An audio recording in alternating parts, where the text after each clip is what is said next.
Bem-vindos ao canal Inspiração, eu me chamo Sayonara e hoje nós vamos conversar aqui com o James, que é um adestrador. Ele vai contar um pouco da história dele, da trajetória. O James veio do exterior e ele vai contar um pouquinho de toda a caminhada que ele teve até chegar ao ser canino.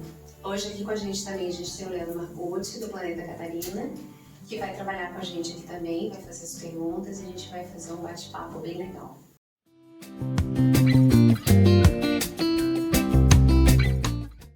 Tudo bem, James? Tudo certo, obrigado por estar aqui. Que bom, te agradeço. Conta um pouquinho de você, conta um pouquinho da tua história, como é que tu chegou até aqui, como é que tu começou a trabalhar com animais, o que te levou a trabalhar com animais? Perfeito. Eu comecei minha trajetória na Inglaterra, no Battersea. Eu sempre gostei de cães e tive eles como pets, assim, durante a boa parte da infância. Indo para a Inglaterra com 4 anos de idade, eu fiquei um tempo sem cães. E lá eu comecei a estudar e por não ter acesso a ter um animal no ano que eu cheguei lá e em alguns anos depois vivendo lá, eu entrei como voluntário no Battersea ali com 13 anos de idade, podendo ter uma carga horária só de 2 horas semanais. Então eu tinha pouco acesso com os animais, mas aquilo já me satisfazia, né?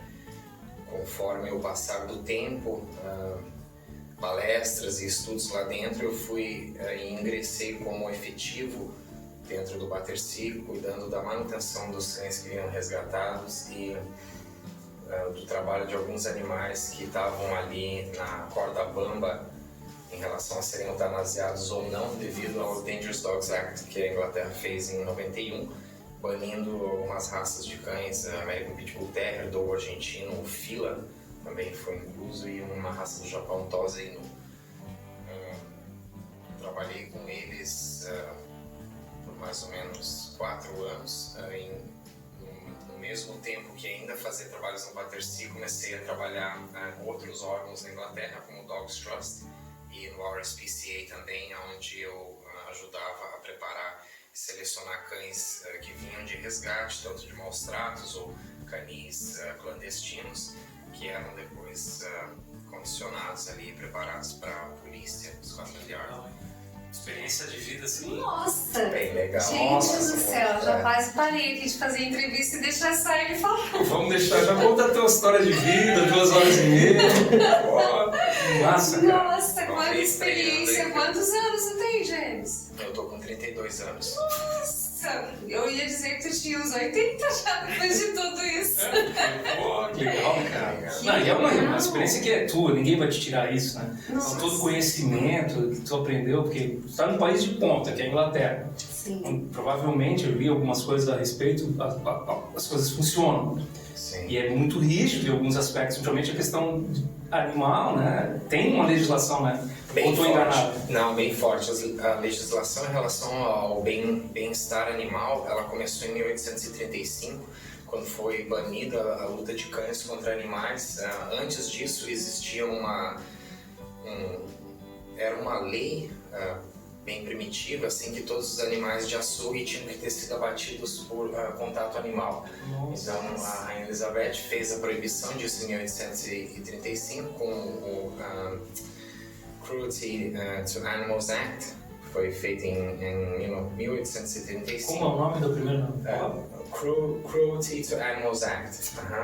Essa lei foi criada em 1835 para... Contra o ato de tortura criminal, né? Isso, parando maus tratos que tinha em relação ao abate de animais e a luta em esporte, digamos assim, por diversão de 2 animais. Tem muita corrida ainda ou não? Tem mais corrida? Tem? Ainda tem corridas, eu participei, condicionei cães em Canterbury, no sul do estado, no sul do país, condicionei cães para um clube de corrida, né? Isso gera milhares de pounds por ano. Eu trabalhava animais de 175 mil pounds, um cachorro vale o preço de um apartamento. Sim, é um bom dinheiro, né? Mas são animais de ponta, né? Mas voltando à questão da legislação, a Inglaterra tem uma outra lei bem considerável em relação ao banimento de pessoas a terem cães para a vida, ok? Banned for life. Então, se você tem um histórico de maus tratos aos animais, principalmente rinha, eles estão proibindo essas pessoas de terem cães. E é um país, um estado que realmente funciona. Lá a gente não tem cães de rua. Que coisa legal, né? E os animais...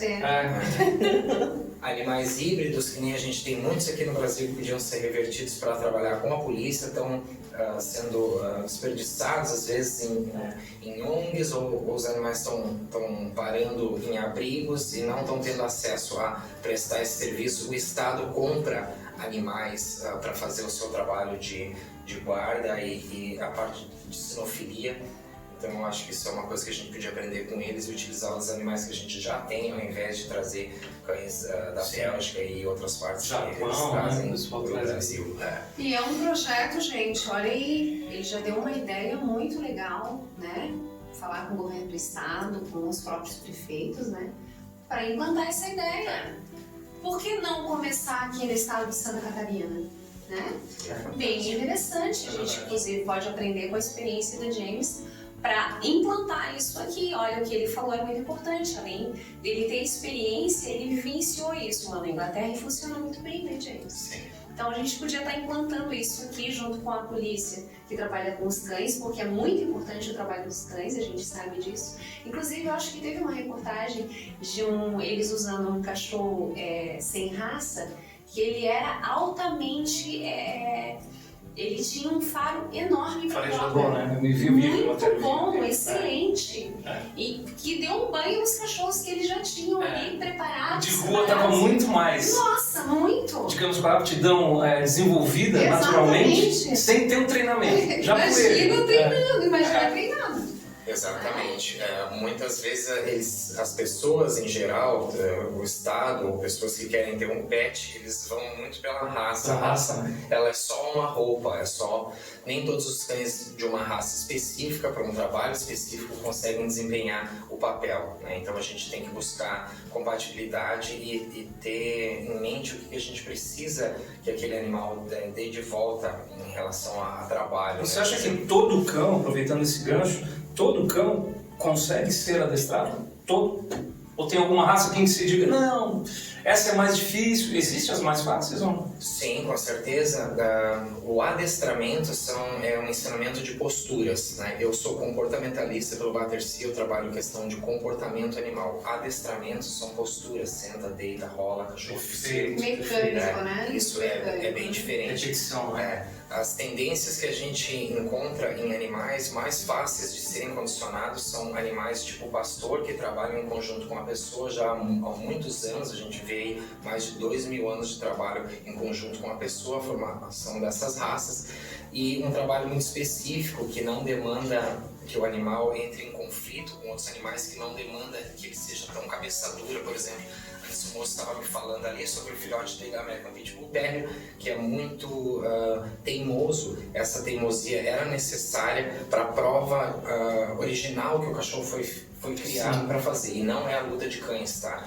O American Pitbull Terrier, antes disso, era um animal de agarre, né? Feito para lutar com grandes bestas, porcos do mato, urso, touro, né? E alguns outros animais. Tanto que a mordida do pitbull dizem que ele só larga quando o outro oponente dele, no caso do bicho, já esteja, né, controlado. Isso.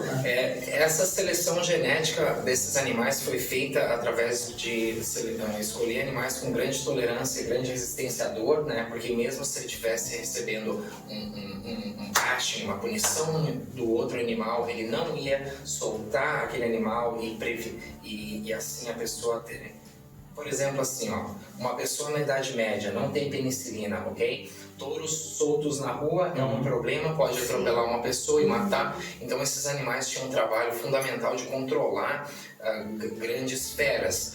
E você precisava que aquele animal fosse lá, segurasse firme até que o humano pudesse ir lá despachar o animal ou ter ele sob controle de novo. Que legal. E voltando à tua pergunta, a resposta é sim. Cães mais fáceis de condicionar são cães tipo pastor, porque eles têm essa questão de baixa tolerância à dor, e são animais que não têm a tendência grande à agressão a outros animais.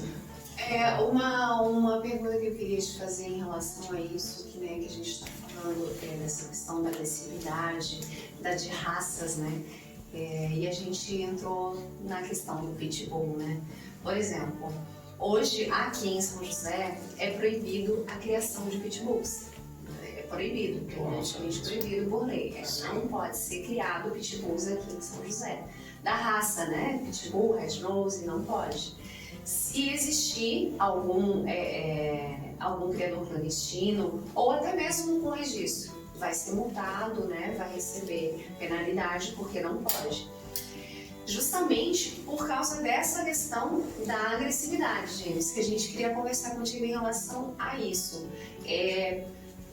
Já é do animal essa agressividade ou é do ser humano, da criação do ser humano? O pitbull, ele pode, eu não posso dizer que ele vai ser um poodle, né? Porque tem poodle que é bem agressivo, inclusive, né? Tem pincher que é mais agressivo do que pitbull. Será que não é o tamanho mais que assusta? Eu não sei, não, mas existe. Coletivo? Não, existe animais que são extremamente agressivos. Na minha percepção, na minha ignorância, né? Então, essa coisa da percepção... o ser humano que passa essa agressividade para o animal. Eu queria que tu falasse um pouquinho em relação a isso. E o que tu vê, e como tu vê essa questão da proibição da criação do pitbull? Bem, eu vejo como uma pena muito grande a gente perder o acesso a ter no estado de Santa Catarina American Pitbull Terrier. Quando eu vim para o Brasil com 15 anos, eu fiquei 2 meses aqui, eu planejava em voltar e ficar morando no Brasil. Eu fiquei com a minha avó em São Paulo e lá eu comprei um exemplar muito bom de um canil bem renomado aqui no Brasil. Não sei se eu posso falar o nome do canil. É o canil Del Manto, eles são um canil especializado em American Pitbull Terrier.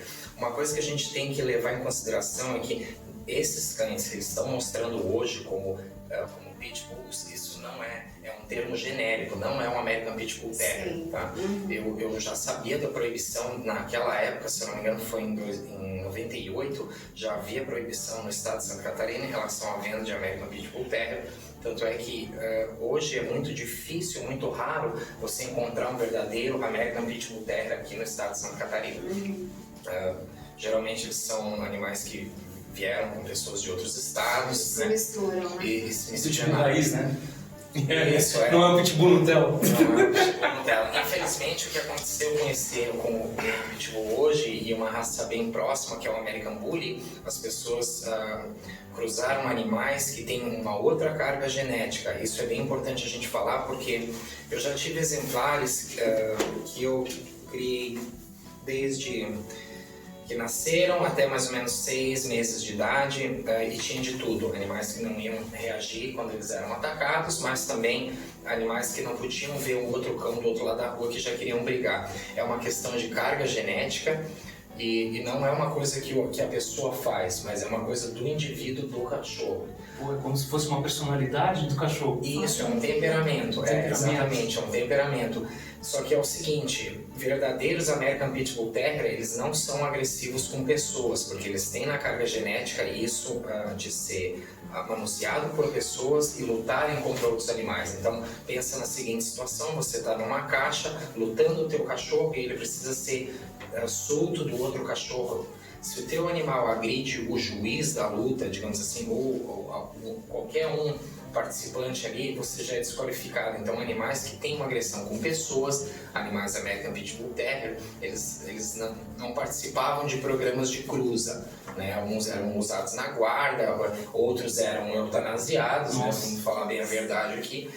Mas o que aconteceu no Brasil foi uma falta de informação e de manejo, um mecanismo completo, como manter esses animais, o tipo de ambiente que esses animais precisam estar. E claro, se você trata com brutalidade, o animal só vai conseguir retribuir com brutalidade. Né? O que você está falando, né? O exemplo que eu citei antes é, se você, né, como o moço tem ali Yorkshire Terrier e junto American Pitbull Terrier. Se agora o teu filhote de pit associa que as duas fêmeas causam dor nele através da punição do humano, então ele vai criar uma aversão àqueles animais. Tudo é condicionamento, você acha, então, desde o começo? Tudo é condicionamento e vai muito da escolha que a pessoa tem que se conhecer para ter um animal desse.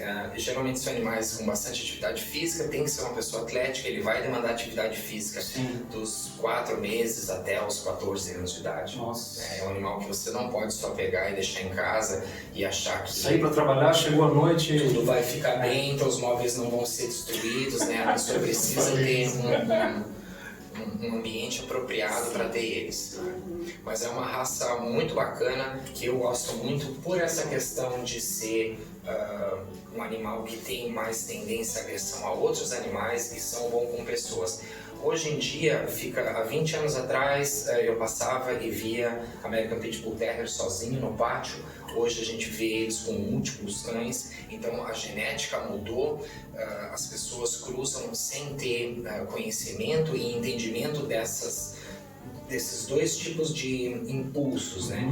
Prey drive e defense drive, impulso predatório e impulso de defesa. Muitos cães tidos como Pitbull hoje estão agindo por impulso de defesa, que é o animal tem medo, ele percebe você como uma ameaça, então, eu preciso me defender, a melhor defesa é uma ofensiva, então eles acabam agredindo as pessoas, mas isso não é natural da raça e é uma falta que desqualifica. Existe uma raça considerada mais agressiva por natureza? Eu considero cães asiáticos mais agressivos, cães tipo primitivos, Tosa Inu, Shiba, cães que as pessoas consideram pequenos, mesmo assim esses bem agressivos. São agressivos. Chow-chows, Shar-peis, esses animais eles são multifuncionais na Ásia, né? Eles são para pelo para você fazer casaco, carne para você fazer o churrasco, ok? Chinese, carne para você fazer o churrasco e também lutas para entretenimento. Então, não tem muito uma seleção em relação a esse é um animal de trabalho, precisa conviver com esse tipo de animais. Por exemplo, Border Collie é um animal que a gente usou na Inglaterra, condicionou eles para trabalhar com ovelhas. Não é um animal bom com gado. Né? Os australianos fizeram um trabalho melhor, o Australian Cattle Dog é um animal muito melhor para gado. Então, cada raça ela tem uma função específica. Esses animais são como um martelo e um bisturi. Cada um tem a sua função. Que legal.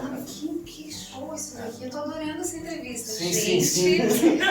Falar de bicho ouvindo, né? Uma aula, sim, sem precedentes. Nossa, a questão da raça, né? Eu vou tocar muito nessa questão dos pitbulls e até porque a gente agora, recentemente, né, sofreu aquele pitbull que foi decepada as perninhas dele, né? Santa ignorância do ser humano.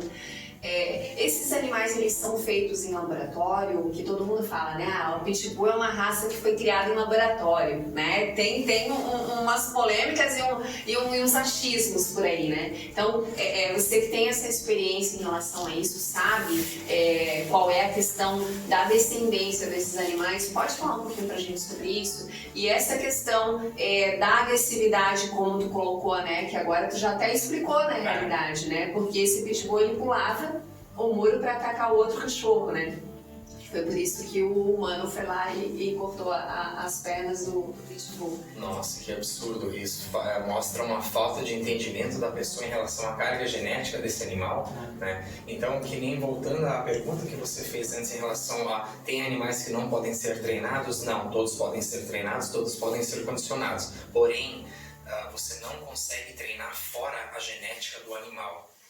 Você não consegue treinar fora a genética do animal. Por isso que o manejo de cães, o trabalho como eu faço, que é um itinerário, são atividades específicas para um cachorro específico, funcionam melhor do que a questão de postura, né? Você pedir para o teu cachorro sentar num momento de estresse, não necessariamente ele vai se acalmar, né? Eu li toda a literatura do século XVII, ali, quando esses cães entraram em mais evidência, mais ou menos em 1700, que começou a ter mais exemplares mais homogêneos. Esses animais eles são oriundos de molossos, grandes cães de combate da antiguidade, vêm desde a Babilônia.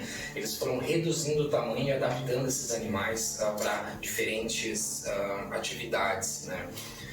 As pessoas gostam de pensar, ou é tido muito na literatura, que o o Pitbull, vamos usar o termo genérico, o Pitbull, não vamos focar no American Pitbull Terrier, o Pitbull, ele é um animal que foi feito, uns falam feito em laboratório, outros falam que é a cruza de Bulldog, como a gente tem hoje o Bulldog inglês com o Terrier, e cruzaram e fizeram, mas se você olha a literatura e as pinturas, os animais têm o mesmo formato que eles têm hoje, fazendo o mesmo tipo de trabalho que eles fazem hoje. Então, qual seria a lógica, o motivo por cruzar o Bulldog com o Terrier? Então, o meu ponto de vista é que esses animais são o verdadeiro Bulldog, e o Bulldog inglês que a gente tem hoje de show é um offshoot, seria como um derivado desses animais que foi criado por aparência mais do que para qualquer outra coisa. Estética. E eles sofrem muito, mas não, o American Pitbull Terrier, o Pitbull não é feito em laboratório, são cruzes de animais que no tempo eles não se importavam como que esses cães iam aparentar, entende? O cachorro podia vir com um aspecto podia vir como like a goat, como é goat em português? Uma cabra, entende? Eles não estavam nem aí em relação a qual a aparência que esse estética, animal... né? Nada a ver com estética, ele né? tinha que ter funcionalidade, né? E eles testavam os animais na caixa, no Pits, por isso que é American Pitbull Terrier, touro de rinha americano, é isso. E tem um rosto tão lindo, né? Meu Deus do céu, demais, a carinha de tadinho, assim. Mas a gente sabe que são situações e circunstâncias que às vezes as pessoas acabam, como tu colocou, né? Olha que interessante, gente. Como é importante a gente conhecer o animal, tanto quando a gente for adotar, porque a gente não pode ser hipócrita aqui em dizer que as pessoas ainda não comprem animais, que a gente sabe que existe isso, né? Existe canis também que trabalham com isso, que tem registro, tudo certinho, né? As pessoas têm que conhecer o animal que ela vai comprar. Como ele colocou aqui, né? Não adianta a gente querer comprar um pitbull e botar lacinho e colocar em cima da cama, né? Achando que é um poodlezinho que vai ficar ali, né? Até pode, desde que a pessoa primeiro nutra as necessidades específicas do cachorro. Sim. Né? E mesmo dentro de uma ninhada de American Pitbull Terrier, você vai ter um mais tímido, você vai ter um mais amigável, você vai ter um mais sociável. Então isso tudo demanda a pessoa estudar um pouco, se conhecer e daí ir lá buscar um cachorro que tenha compatibilidade com ele, independente da raça. Né? Responder às suas expectativas também, né? Claro, e ser certo pelo cachorro. Tem muitos cães que algumas pessoas não se adaptam por uma questão de personalidade. Então, eu acho assim, tu não pode pegar um American Pitbull Terrier, mas na verdade tu queria um Border Collie, aí tu vai lá e, sei lá, chama o César Milan para vir transformar o teu American Pitbull Terrier num Border Collie, um animal que é feito para estar junto com outros animais. Ok, né? Então, assim, eu acho que a gente tem que ser certo pelo cão que a gente escolhe e buscar um de acordo com a nossa personalidade, quem a gente realmente é e não quem a gente acha que a gente é. Os cães, os bichos, eles vão ter as suas características. Então, como você falou, buscar características semelhantes aos que a gente tem. Né? Talvez por isso, muito dos dilemas do Pitbull no Brasil tenham sido associados a lutadores de jiu-jitsu, que eu vi que são geralmente, né, tinham uma aparência, uma estética de luta, de não sei o que, fora dos rings, né, de agressividade, de comportamento agressivo, associada ao comportamento do cachorro. Mas é isso aí mesmo que você está falando, o comportamento do cachorro não é esse. Né? É verdade. E essa questão do psicológico, né, que a gente coloca aqui, que tu tem o Ser Canino, né, a tua página, tem uma página, gente, essa página foi roubada dele, ele tá refazendo tudo novamente, ele já tinha todo um projeto e agora ele tá refazendo tudo, então Ser Canino é do James, fique bem claro aqui. .com ou do .com.br? Não, é uma página no Facebook. No Facebook? No Facebook. E ele é como se fosse um psicólogo de cachorros. Então, isso é interessante a gente saber. Por exemplo, James, uma pessoa que adotou um bichinho ou comprou, né? e ela não sabe lidar com esse animal. Ela não tem toda essa noção que tu acabou de colocar aqui, né? Ela simplesmente comprou porque achou bonitinho, achou fofinho, é filhote, todo mundo gosta de um filhote. Mas o filhote cresce, o filhote come, né? O filhote come móveis, como tu colocou aí, né? Rouba sapato, meia, salto, ele faz a festa. Isso até os pequenininhos mesmo, os pequenininhos de porte pequeno fazem isso também. Como é que as pessoas trabalham isso? Como é que elas podem lidar com esse tipo de animal? Por exemplo, eu moro num apartamento. Eu tenho especificamente de comprar um animal pequenininho, porque eu moro num apartamento, eu posso ter de repente um pitbull. E eu sair com ele toda, sei lá, 4 horas por dia para fazer exercício na rua, para correr, para, né, deixar ele interagir com as coisas da rua, objetos, isso e aquilo, deixar ele bem cansadão e aí voltar para casa e dormir numa boa. Pode? Isso acontece? Claro, isso acontece e essa é a forma correta de ter os cães, né? Eu acho assim que não necessariamente a gente tem que buscar um tamanho, mas sim um grupo de características naquele animal. Se você mora num espaço mais reduzido, você vai, visita diferentes ninhadas e vê um cachorro que você escolhe. Não por um formato, mas característica psicológica e de movimentação mesmo. Vai escolher um animal menos ativo, né? Não se apeguem a raças. Eu vou pegar um bulldog inglês porque é gordo, pegar um bulldog francês ou um shih tzu. Um pug. Vou pegar um pug também porque eles são pequenos, menos atividade física. Nem sempre. A natureza é tão perfeita que dentro de todos os grupos, dentro de toda a ninhada, você vai ter cães de diferentes calibres. Você vai ter um cachorro que vai na frente, um ou dois dentro de vamos dizer, uma ninhada com 11. Você vai ter cães mediadores, que geralmente são maiores, e daí você tem cães do fundo, que são cães menores ou cães inseguros. Todos são úteis, entende? Se acontecesse alguma coisa com a raça humana e a gente fosse abolido da terra e esses animais voltassem à forma selvagem deles, eles iriam se posicionar de tal forma onde que ninhadas inteiras seriam grupos, novas unidades de cães que já são completas. Então, dentro desse entendimento, a gente pode escolher, às vezes, um animal com um porte físico médio ou até grande, desde que a gente selecione por animais que tenham menos atividade física e sejam mais brandos. Eu, na Inglaterra, tinha uma moça que ela era enfermeira, os horários eram bem quebrados, assim, os dela. Ela trabalhava à noite e vivia, assim, dormia de dia e daí ia todas as atividades à noite. Ela tinha um Bull Mastiff e um Bulldog americano. Eles moravam no flat em cima do nosso, na Inglaterra. Então, num apartamento com 2 cães machos. Sim, eles eram castrados, mas ela tinha um entendimento e mecanismos para ter aqueles animais que eu nunca soube que tinha cães. Só quando ela subia e descia a escada, que fazia aquele barulho daqueles animais gigantes passando. Mas o tamanho não interfere. Claro, a questão da associação correta que o animal tem com a casa, isso a gente tem em apartamento, também tem em casa e também tem em sítios. Eu já tive pessoas que moram em sítios, né, em estates, em casas muito grandes e tem problema com os seus cães de comportamento.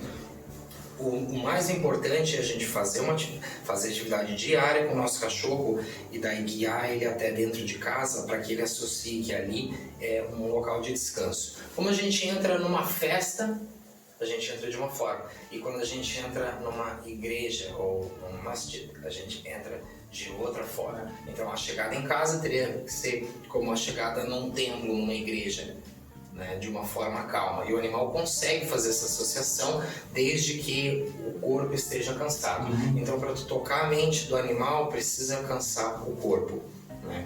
Isso é bem complexo porque tem uma linha fina ali entre você exercitar o teu animal de forma adequada e levar ele à falha respiratória, porque o que está acontecendo muito, principalmente agora com a grande venda de cães braquicefálicos. Eu mesmo tenho um bulldog francês. e eu vejo isso é uma dificuldade que as pessoas têm ainda em dosar o que é o suficiente e o que é demais. Né? Eu recomendo sempre o animal entrar em recuperação respiratória, que seria quando ele fica ofegante, que ele altera a velocidade de respiração, trabalhar um pouco dentro desse mecanismo e daí depois guiar o animal para casa, né? Aquela voltinha de descer, fazer xixi e voltar não é o suficiente. O animal não libera toxina, ele não tem tempo de ter hormônios e enzimas no corpo liberados para fazer associação no cérebro da atividade física sendo algo de prazer. Muita gente fala para mim, o meu cachorro não gosta de caminhar, por isso que eu não vou com ele na rua. E isso causa um grande acúmulo de toxina e os cães estão tendo problema de falha renal, né? Isso é o que está sendo bem comum. Outra coisa, desculpa eu falando tanto, mas outra coisa que eu queria alertar em relação às diferentes fórmulas de alimentação. Hoje em dia tem muito mecanismo, a gente tem internet, pode pesquisar bastante coisa, mas ainda assim as pessoas gostam mais do que o que é de fora do que o que é daqui, né? Nós vivemos no trópico, ok, agora a gente está no inverno, mas vivendo no trópico, a alimentação tem que ser para o trópico. Na Inglaterra eu comia de uma forma, o meu peso era X. Aqui no Brasil eu como de outra forma, o meu peso é Y. Então, os cães também, se a gente alimenta uma fórmula europeia com alta combinação de gordura e carboidrato, vivendo no trópico, e o nosso animal não tem atividade, o equivalente àquilo, a gente tem muito problema físico no cachorro, que depois acaba desenvolvendo TOC, que é o transtorno obsessivo canino. Um exemplo seria o cachorro se lamber excessivamente, né? O cachorro começa a ter liberação de toxina devido a um tipo de alimentação europeia. Comer as unhas, né? Começa a lamber as unhas, aquilo vira um mecanismo de automutilação. Então, ferida. Everything affects everything else, uma coisa afeta a outra. É muito complicado. A gente tem que... o que eu acredito, assim, no Brasil falta o manejo é o management, o gerenciamento das atividades do cão. Isso é uma coisa que na Europa a gente faz já há mais de 50 anos. Né? Será que no Brasil não é muito focado no adestramento? Ele não aprende um comportamento que realmente pode salvar a vida dele. Por exemplo, controle de impulso. Eu sempre ensino isso para o meu cliente, para o cachorro, e aí ensino a pessoa como manter tudo com o cachorro. Quando você desce, quando você abre a porta do teu carro, não quer dizer abriu a porta, o cachorro explode, porta fora. Sim. Abriu o portão, o cachorro explode, portão fora. Ou quando a gente chega para te receber também, né? Todo ansioso, todo... Sim, as pessoas recompensam esse estado de ansiedade, né? Porque acreditam que aquilo é uma saudação do cachorro, sendo que em realidade ele está expressando uma frustração de ter ficado preso sozinho.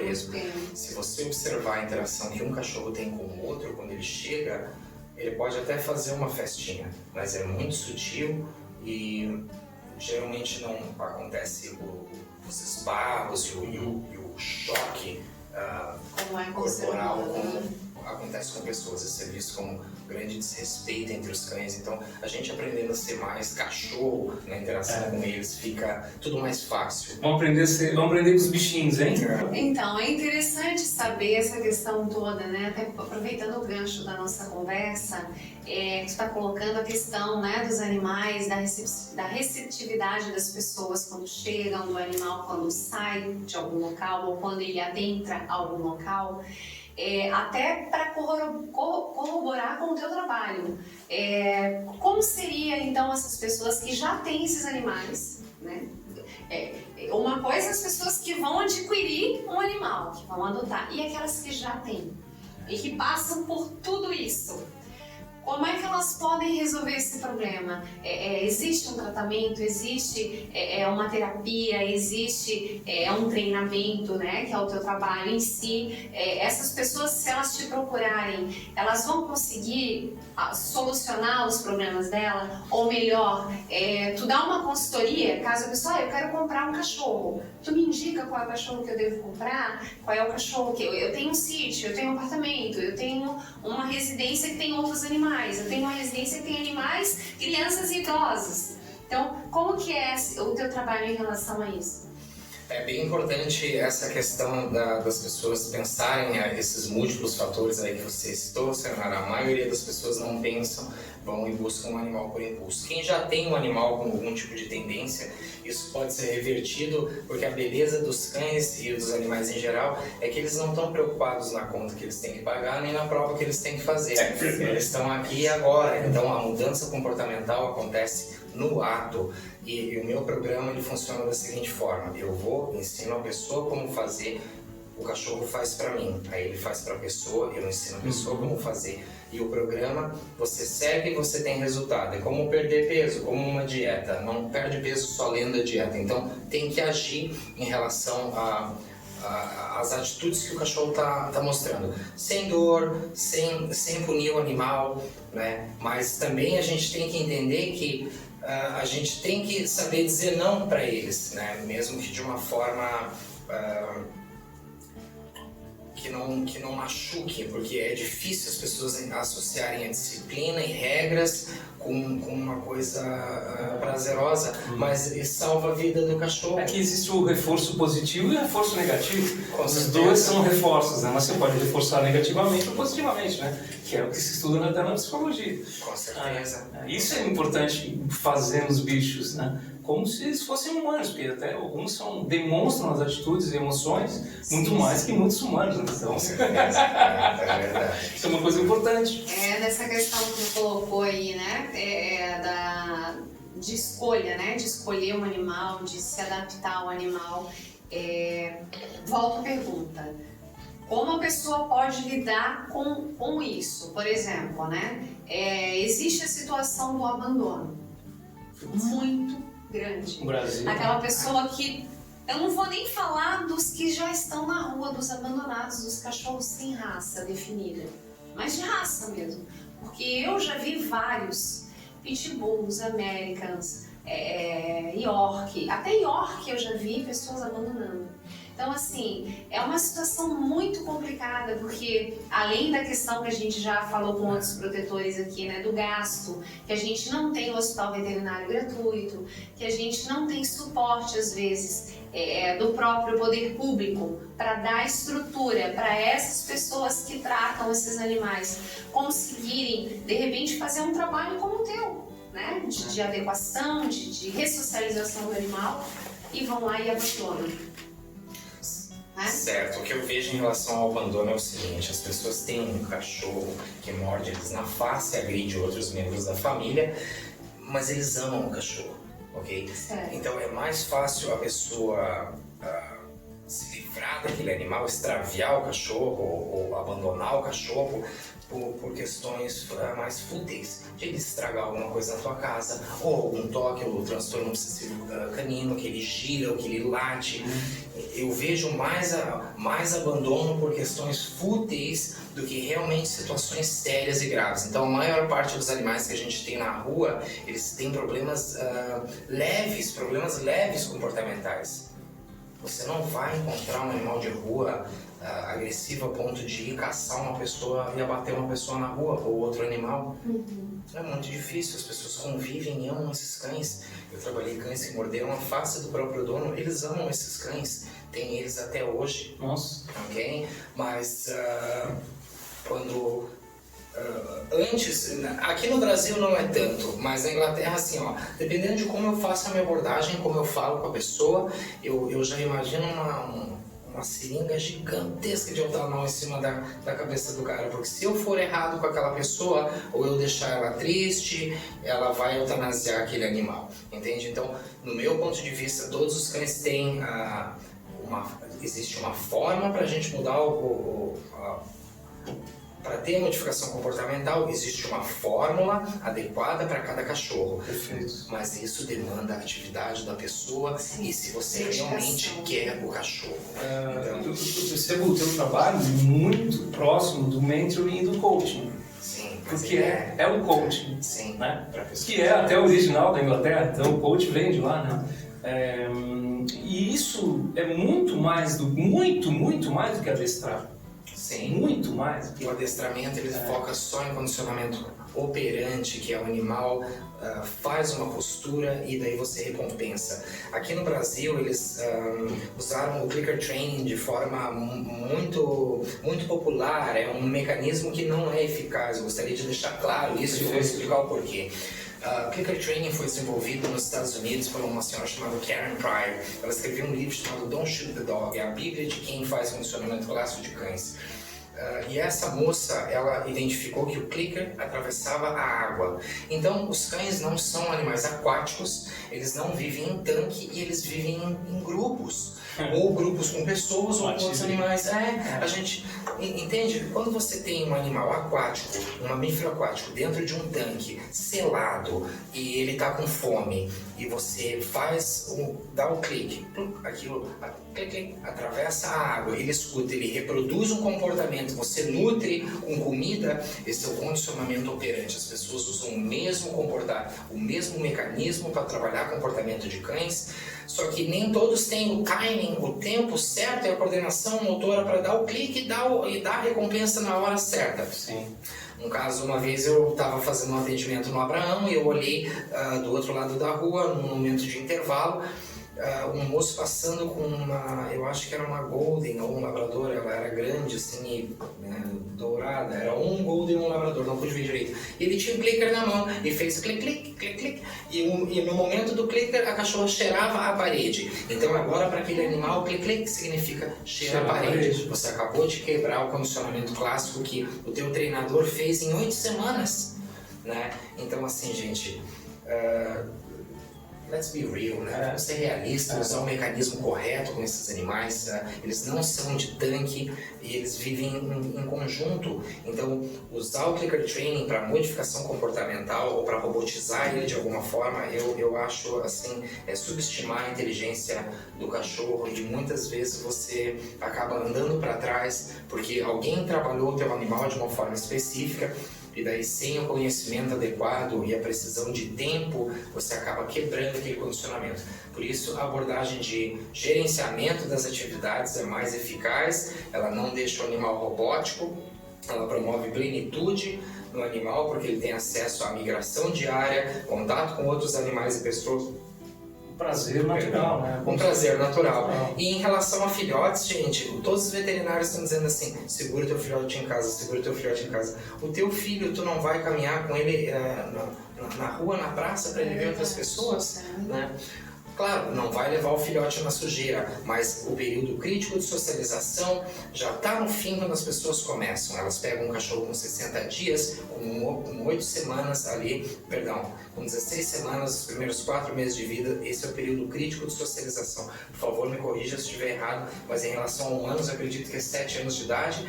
Então, assim, parâmetros mínimos para cães são 120 pessoas que o teu cachorro tem que conhecer até os 4 meses de idade. Quantos no Brasil tem acesso a isso? Muito poucos. O meu tem. O meu teve. A minha cachorra, quem chegar perto dela é bem recebido, com respeito e com afeto. Mas porque eu preparei o meu animal para ser dessa forma, assim, não leva muito, leva só informação, conhecimento e a gente desmistificar essa questão que, ok, fiz a vacinação do meu filhote, agora eu vou precisar esperar todo o esquema de vacinação que coincide bem com o período crítico de socialização, ou seja, você mantém ou ignora o teu cachorro até 4, 6 meses e daí você leva ele para ser treinado, geralmente de uma forma aversiva. Eu vi essa semana um cidadão utilizando um equipamento muito bom, que é o bisturi do condicionamento respiratório dos cães, que chama-se Guia Unificada, um equipamento feito aqui no Brasil. Como é isso? Ela é como um laço, ele é muito fino e muito leve, o animal se movimenta de forma livre, mas se a pessoa não sabe usar, ele enforca o cachorro. Nossa. Ela enforca, então as pessoas têm que saber usar esse equipamento e a leveza que é isso aí. E não é para você inibir o cachorro, aquilo é para uma atividade aeróbica, é um equipamento para profissionais, a Guia Unificada, e ela foi vendida em massa. Né, o homem que criou esse equipamento, na Inglaterra já existia para exposição, que é o English Show Rope. No Brasil eles adaptaram, fizeram em forma de fita, né, a Guia Unificada. Ela começou a ser vendida primeiro nos Estados Unidos a grande propaganda dele era em relação a fraturas na coluna do cachorro, por não ser metálico, né? É muito bom o equipamento, mas a pessoa tem que saber usar, né? E a resposta tem que ser rápida. Pode matar o cachorro. Pode matar o cachorro. E eu vi um cidadão tentando dominar fisicamente um cachorro usando esse equipamento. Eles não fazem isso entre eles. Os cães, eles usam a psychological warfare, eles rosnam para o filhote, porque depois aquele filhote vai crescer, vai ser às vezes maior do que eles. Então eles mantêm a hierarquia através de uma conduta psicológica e não física. Você não vai ver um adulto ir lá e virar um filhote e subjugar ele de uma forma física. Jamais. Isso é coisa de humanos. É coisa de humanos. É coisa de perversão. É interessante, né? É um estudo, tudo um estudo, né? Tudo faz parte de um estudo. E até tu comentando sobre isso, né? Sobre a questão de adestrar, de guia, né? As pessoas que guiam. Eu vou entrar num assunto que é a questão do isolamento social. Como tu colocou aí, né, que o cachorro ele tem um período de adaptação de 4 meses, para ele ter contato com 120 pessoas. Como fazer isso agora no momento da pandemia?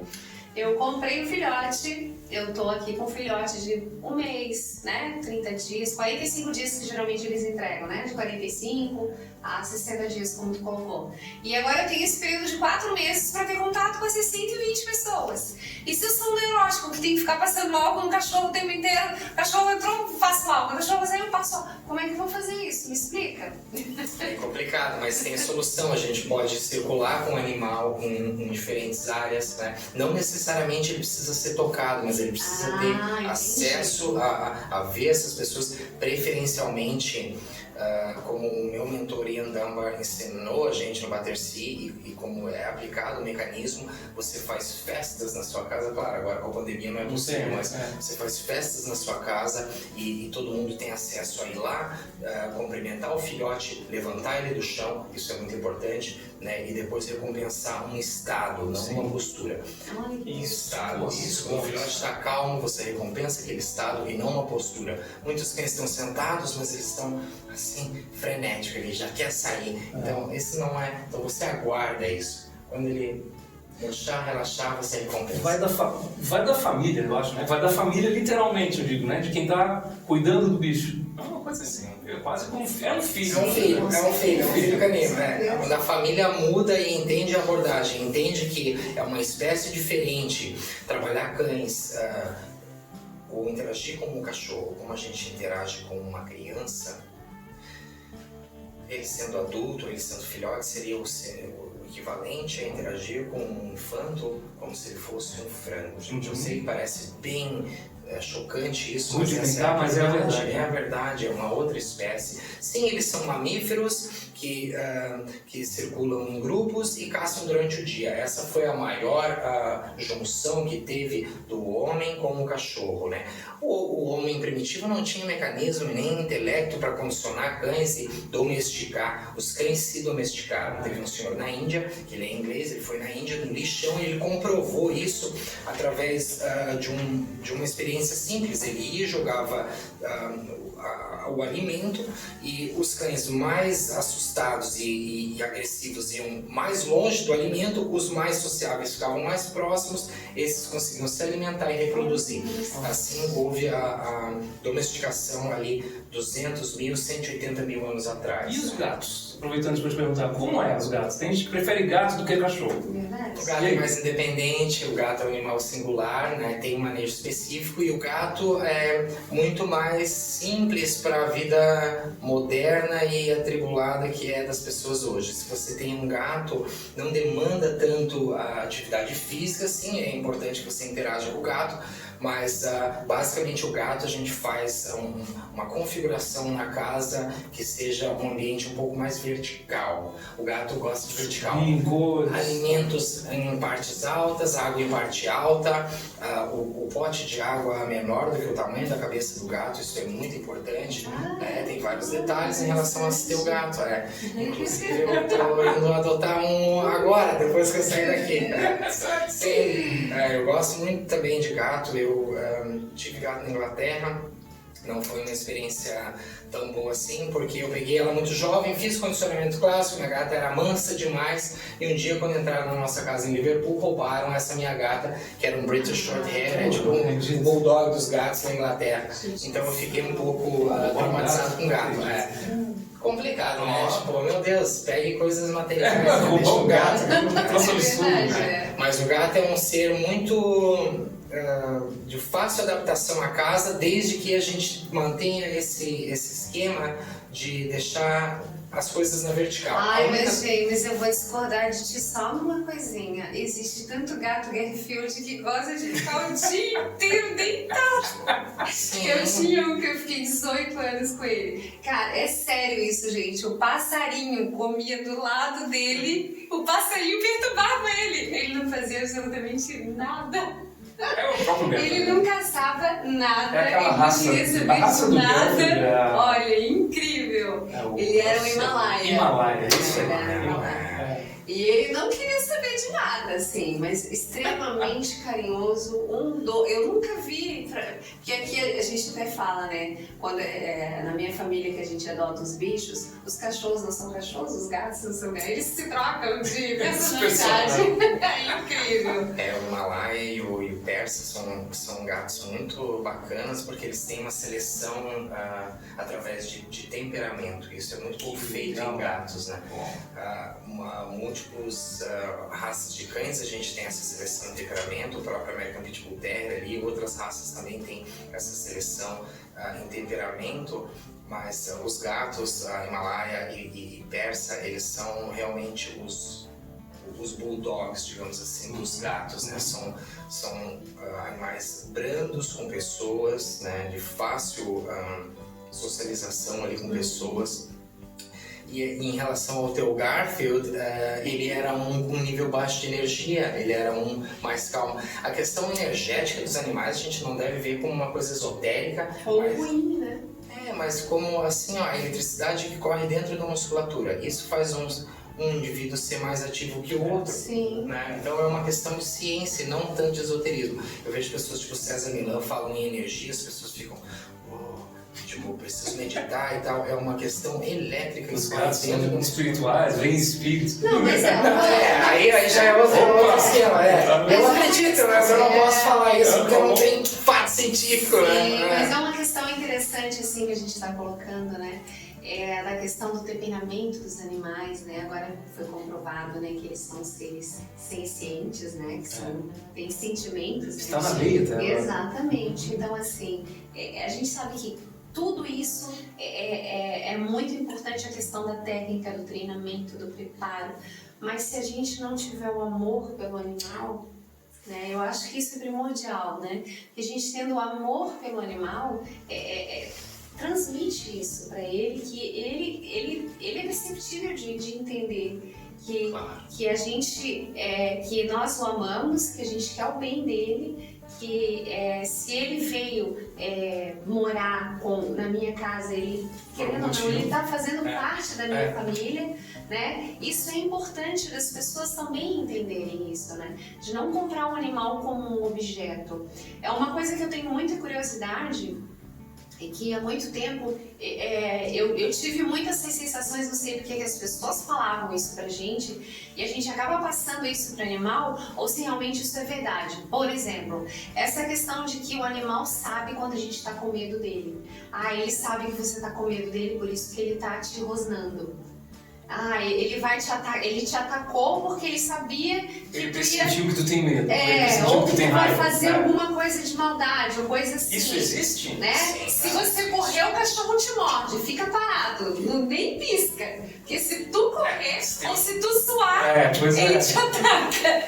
E aí, não tem esse negócio sério essas coisas que a Sayonara tá falando? Procede. Primeiro pela questão assim, hormonal, feromônio, a gente solta cheiro de medo, né? Fear stinks, realmente tem cheiro, o medo. Essa questão de a forma como a pessoa se movimenta ou como ela se porta também faz o cachorro ficar reativo ou ele até potencialmente agredir. Se você está de uma forma suspeita, tal, eles conseguem perceber isso. Tanto é que tendo cães, vocês já viram quando o cachorro se abaixa, assim, quando ele vê algum estímulo, um pombo, um gato, alguma coisa, ele está tentando espreitar esse animal. Outro animal vendo isso, vê que ele está prestes a fazer uma coisa não muito bacana, entende? Então, sim, eles conseguem perceber a nossa linguagem corporal e é nisso que eles se... E o cheiro, como você falou, né? Se apegam. Eles confiam nisso, então. Mas muitas vezes o que geralmente acontece é que as pessoas não têm controle sobre o seu animal. De novo, voltando, eles são cães ou gatos, nós somos humanos, temos o cérebro maior. Então, o que geralmente acontece é que a pessoa não consegue ver a linguagem corporal e a atenção que o cachorro está mostrando em relação ao intruso ou o convidado entrando na casa, e a pessoa não consegue pedir para aquele animal dar espaço para aquela pessoa, porque tudo começa com isso, a gente dá espaço, né? A questão de jogar o peso em cima da pessoa, tomar posse da pessoa. Muitos veem isso como um afeto, na verdade é uma coisa negativa. É uma afronta, né? E o animal, assim, ó, digamos, eu sou o seu cão, eu jogo o peso em você, você não fala nada, então se ela vir perto eu vou agredir porque tu não tem... não tem autoridade nenhuma sobre mim. A autoridade não vem por punição, a autoridade vem através do vínculo. Então primeiro a gente faz uma coisa para eles, a gente gera uma necessidade, a gente nutre a necessidade diariamente. Aí você tem um vínculo com o teu cachorro todo dia, você pode falar, Falhou, vem pra cá. Não agride a pessoa. E o animal entende. O que acontece, infelizmente, é que as pessoas... não, ele é mansinho, ele só quer te cheirar. E eles deixam o cachorro invadir o espaço pessoal da pessoa que já está com medo, e aquilo gera um estresse muito grande. Essa questão de ficar parado e tal, nas escolas eles ensinavam. Quando eu era criança, se não me engano foi no Kelvin Grove, eu tinha mais ou menos 9 anos de idade, os bombeiros foram lá fazendo palestra sobre cães e tal, e o mecanismo era be a tree, fazer assim ou assim como se fosse uma árvore. Se você está com o teu corpo tenso, o animal prevê que você vai agredir ele. Então assim, cachorro agressivo, faz um sorriso, quanto mais rugas melhor, ok? Olha pro chão, não faz contato visual, não encarar, né? Olha no ombro do animal, não olha no olho, eu consigo te ver, eu tô olhando só no teu ombro. Ai, que interessante. E faz o sorriso bastante, quanto mais rugas melhor, olhando no chão. Eventualmente pode lamber os lábios, são mecanismos que eles fazem entre eles. Você não vai precisar ficar de 4 e latir para o cachorro, mas conforme tu se posiciona com o animal, ele consegue interpretar, não, ele está desconfortável, mas também não é uma ameaça para mim. Um dos primeiros psicólogos comportamentalistas criou uma técnica chamada rapport, que é exatamente isso, fazer o rapport. Cara, é impressionante como a gente, quando está falando com alguém, procura também fazer os mesmos movimentos, ser aceito pelo grupo, ser reconhecido pela outra pessoa, olhar, essas coisas todas são importantes. O rapport canino ou animal é muito interessante, né? Porque é um outro mecanismo baseado também em ciência, e é feromônio, e aí gestos corporais, né? Uma coisa que a gente nem imaginava que isso fosse possível, né? Porque assim, se você analisar o fenótipo do cachorro e a face dele, principalmente, eles também se apegam muito à expressão facial nossa. Os cães, eles têm uma trufa, muzzle é trufa, né? Um nariz, aquele nariz, aquilo é desenhado para ser uma ferramenta e uma arma. Então ele não tem toda a elasticidade que a gente tem, não pode fazer muitas coisas com a face como a gente faz. Mas eles sim fazem gestos e apresentam expressão facial e linguagem corporal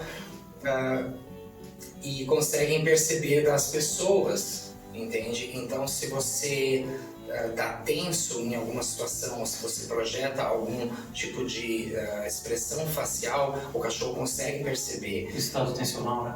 Exato. Entre eles usam mais linguagem corporal e não tanto linguagem falada, porque esses animais caçam, então eles falam, tem um pato ali, então o pato escutou aquilo e eles perderam o almoço. Então é muito mais uma questão de gestos, mas até na nossa civilização utilização, a gente também usa gestos assim ou assim, ou múltiplos outros, né? Indicando positivo e negativo. E os cães fazem muito isso.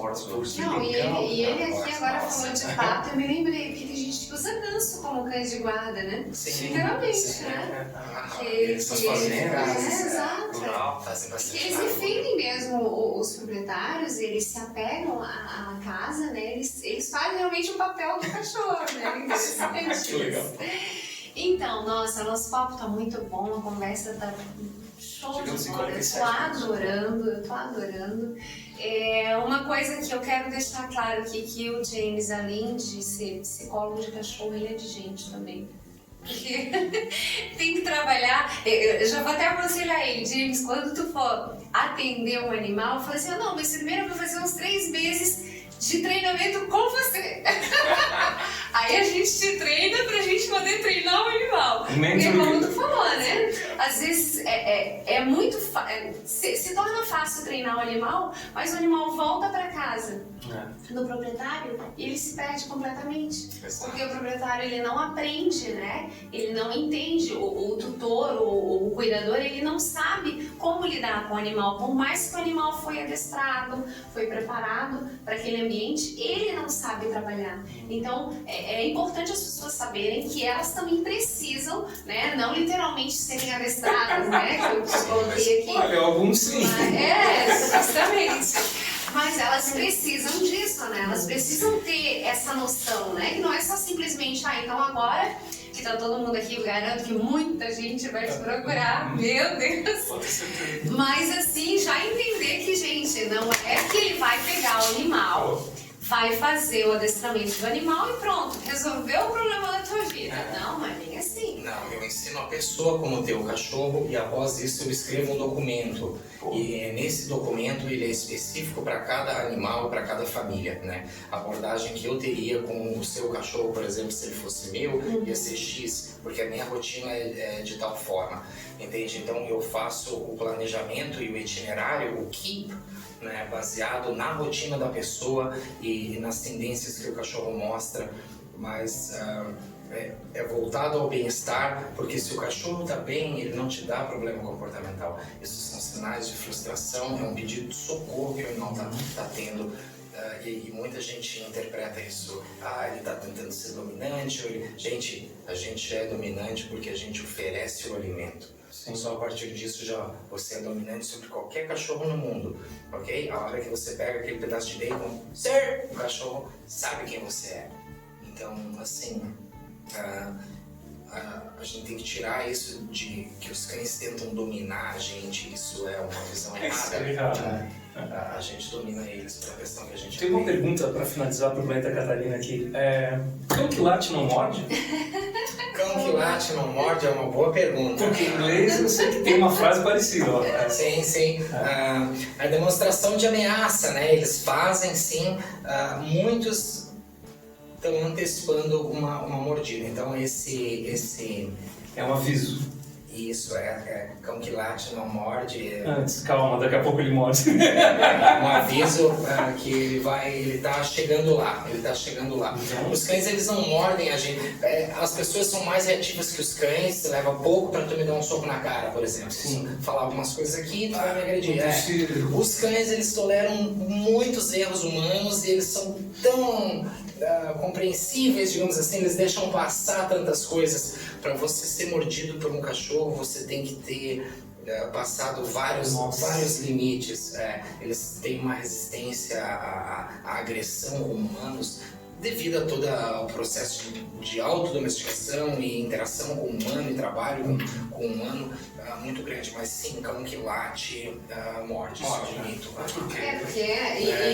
E voltando aí pelo gancho da questão dos pitbulls, eles são mais silenciosos, né? Claro. Geralmente cachorros de grande porte são mais silenciosos, né? Eu sei que o Rottweiler é quietinho, às vezes a gente nem sabe que tem esses animais. Os pequenininhos parece que são mais brabinhos. Ele pula o muro, tá de cara, porque ele pretão lá, grandão, querendo... Nossa, assusta pelo tamanho. Assustador, né? Mas essa questão é do impulso da raça, tá? Por exemplo, não é uma questão de tamanho, mas sim de impulso. Se você, por exemplo, cães tipo presa canário, American Pitbull Terrier... Doberman não? o dog alemão é um molosso, ok? O dog alemão também é o mesmo mecanismo, mastim napolitano, o mastiff.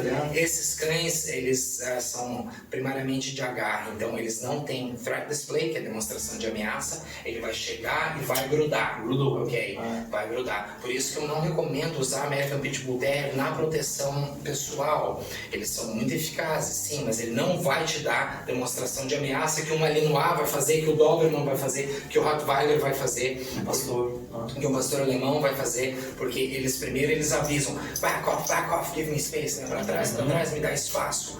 E daí, se você não respeita, ele agride. Mas nesse caso dessas raças, não, ele vai direto e não... Isso é Pitbull Terrier, Bull Terrier, cães que não têm demonstração de ameaça, cães que têm mais agressão animal, porque assim, ó, se eu tiver um cachorro que demonstra que vai agredir o porco, ele não vai conseguir capturar o porco, porque o porco vai sumir, vai latir e vai sair fora, entende? Ele quer mesmo que venha perto para ele... Ui, que medo. Ok? E o Doberman não... Pra trás, que belisca... Baixa resistência à dor. Então, esses animais, eles são bem diferentes. Sim, eles são eficazes na guarda. Sim, né, teve casos, Rottweiler matou pessoas, Doberman matou pessoas nos anos 70. Mas, assim, é um impulso diferente. E isso a gente tem que cuidar. Quando a gente resgata um animal que a gente não tem um controle de questão de registro desse animal, que a gente não sabe exatamente o que ele é, eu acho até complicado a gente dizer eu tenho um Doberman ou eu tenho um American Pitbull Terrier. Antes dos cães serem raça, eles são tipo, entende? Então a gente tem que primeiro focar nisso aí. Qual que é o tipo de cão para mim, para minha realidade, o que eu estou buscando? Se eu quero um cachorro que vai alardar, tipo afastar o intruso, né? Ou se eu quero um animal que vai ficar silencioso e alguém vai chegar e ele vai... é o chase... perseguir, capturar e consumir. Catch, hold and consume, perdão, esse é o nome do mecanismo, né? Perseguir, capturar... Qual é o segundo que? Catch, hold and consume. American Pitbull Terrier fazem assim, Dog alemão faz assim. Cães que são animais com agressão animal, são assim. Cães de proteção pessoal, Malinois, Doberman, pastor alemão, eles agem num impulso de defesa, o defense drive. Então ele vai espaço, vai para trás. Se for atacado, isso, ele vai. Se continua, essa pessoa não se intimida, aí... Dá para dizer que ele é mais reativo até do que... Né? Ele é reativo, não é impulsivo. Exato, ele não parte dele mesmo, ele precisa do estímulo para ele conseguir, porque assim, múltiplos casos, eles fazem isso por uma carga genética, só que para mim não me afeta, porque eu tenho um mecanismo interativo em lidar com aquele cachorro. Então eu uso coisas que o animal vê que eu não vou para trás, então ele tem que mudar a abordagem, dar um choque no cérebro do cachorro. Porque geralmente eu faço isso, o cara vai para trás, com esse cara ele não vai, a estatura dele é muito menor do que a outra pessoa que eu botei para trás. Você acha que num caso desse, um aparelho de onda sonora com megahertz mais alto que só o cachorro ouve é eficiente? Ou o apito, por exemplo? Pra evitar ele de agredir? Ou não? Não, porque ele chega num ponto que ele fica até surdo, assim. Selective hearing, ele vai ter audição seletiva, entende? Então, principalmente em cães mais intensos, assim, não... Isso é um mito. Mito, né? Não pode usar uma buzina.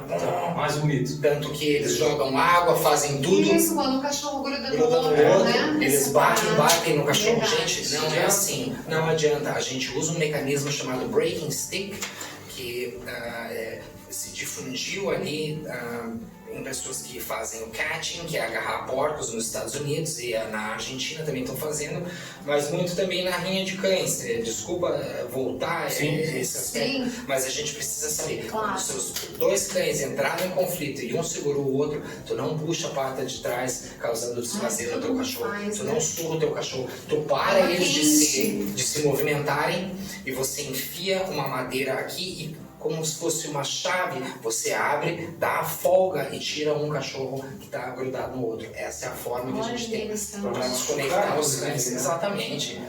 Né? Ele já está ali revoltado um com o outro, né? Claro, você agredir, mas ele vai deixar ele mais intenso, ele vai se balançar e vai rasgar o outro cachorro muito que os cães vão se machucar. Pô, muito legal. Obrigado. Gente, muito assunto, muita coisa. Vai voltar, vai A gente voltar. vai fazer Tem que isso voltar. com toda certeza, porque eu tenho muita pergunta para fazer para ele. Eu também.